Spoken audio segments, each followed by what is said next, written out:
Кундуз, мен саған бір сурет көрсетсем, соны айтып бере аласың ба маған? Мен осы сурет үшін келіп тұрмын, сонау Алматыдан. Мынау сен ба? Кім бұлай істеген сені? Қазір мен сені алып кетемін, кім мынаны істеген? Қорықпа. Ау? Мама? Мама істе. Қай мама істеді? Зүлфия мамам ба? Иә. Мен подсказка беріп тұрған жоқпын, өзі айтып тұр ғой. Қанша уақыт жаттың сен осылай? Көп. Мынаны байлаған кезде Зүлфия апай маман болды ма? Байлаудың қасында қатысты ма, әлде үйде болған жоқ па? Болды. Мен оны байлаған жоқпын ол кезде ше. Сосын? Білмеймін, мынаны алып кіріңдерші дедім мен үйге ше. Алып кіріңдерші үйге деп. Сіз енді ол кезде болған жоқпын дедіңіз ғой. Мен үйде ол кезде бұнда байланған мен көрген жоқпын, бұның үшін мен түсінбеймін ше. Мынау сұмдық қой. Ауырған жоқ па осы кезде сенің денен, қол аяғың? Мына аузыңды байлап саған ба скотчтап? Таня, сіз келіңіз енді. Сіз енді шында жауап беріңіз. Мынаны кім байлады?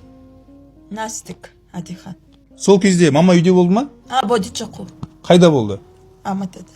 Алматыда болды? Таня айтып жатыр, дәл осылай байлаған кезде Әділхан байлады, мама, яғни Зүлфия үйде болған жоқ дейді. Өтірік па, шын ба? Болды. Болды ғой, а? Иә. Құндыз, мен саған сенем.